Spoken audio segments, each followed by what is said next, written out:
Hey, welcome back to Resilience Builds, where we show you how to maintain and modify your vehicle through how-tos and car reviews. Today, we're checking out how to check your engine's oil level and condition. So first thing we're going to need to do is pop the hood on your vehicle, and on a longitudinally mounted vehicle like this Toyota 4Runner, the engine facing up to the front and the powertrain runs to the rear. So the engine oil dipstick is either going to be located on the passenger side or the driver's side of the vehicle.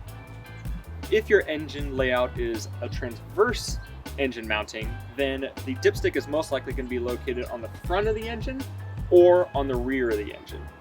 Something to know is to park your car on level ground so you get the most repeatable and clean results of checking your engine oil level. So as you're looking for the dipstick, you're probably going to notice that the dipstick is going to either be one of three major colors: yellow, orange, or red. And you will typically see that the dipstick is going to be labeled engine oil. Something else to remember is that you typically want to check your engine oil level when the engine is cool. You can check it when it's hot, and you can get accurate measurements while it's been operating, but to get the highest level of how much oil is in the sump, you're going to want to do that when it's been cool and typically been sitting over 8 hours. All right, now to actually check our engine oil. Now, two things you're going to want to need, or at least one of them, is some type of towel to ultimately be able to wipe the dipstick. And I like both of these. This is good for picking up and actually absorbing the engine oil. These are just some towels you can grab at your local Walmart or auto supplier. This is just a paper towel found in anyone's kitchen, but I like these because it's going to give you the actual coloration of the oil, unlike the blue where it can be diluted out. So I'm going to use it with this blue towel first. Come over to my dipstick, pull it straight up and out, and you don't check it yet. You're actually going to want to just wipe it off. And as you guys can see there, can't tell much about the oil from that. I mean, it looks semi-amber. It's got some dark spots there. So I'm going to put the dipstick back in, nice and clean. I'm going to count to 3, and for this one, this is where I would typically like to use something like this white towel so I can actually see the coloration of the oil. It's been about 3 Mississippi, if not more. I'm going to pull that out. Not going to wipe it quite yet. And then this is where I want to hold it straight, as flat as I can make it. And I'm going to be looking at these two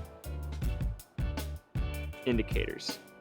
So as you follow the dipstick, you're going to notice that you get oil along the dipstick, but it has some open areas, so it's not completely across. So I'm going to follow it until I get it completely flat across, which on this seems to be about this point here, just under the full mark, which is great news for me because this car actually needs an oil change according to the mileage. So 3 things to remember when you are checking the dipstick as well. Once you have the dipstick out, when you're checking the level, keeping it horizontal, you want to look at the 2 indications on your dipstick.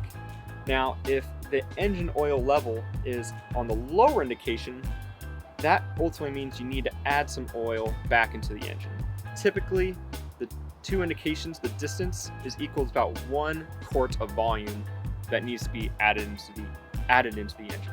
Secondly, you want to look at the color of the engine oil. If that engine oil is dark and black, then you need to change that oil as soon as possible. It's at the end of its life. If it maintains its color, in my case amber, then that engine oil can be pushed a little farther just in case you're unable to get that engine oil changed immediately. And then lastly, you can actually smell the engine oil. I wouldn't taste the engine oil. Don't taste it. It's not yummy. You can taste it. You can taste it, but I wouldn't taste it. I am not liable. All right. Lastly, you can actually smell your engine oil to get a sense of what the health of your engine currently is. So if you compare the used engine oil to new engine oil and that smell is burnt, then most likely your engine is burning a lot more engine oil and thus has maybe something like excessive wear, or there's a hot spot somewhere in the engine. And so something helpful that you can do is actually smell the engine oil and compare that to new engine oil. Hey, thank you guys so much for watching. If you found any of this information valuable, please support me by subscribing and hitting that notification bell. And until next time, have an awesome day.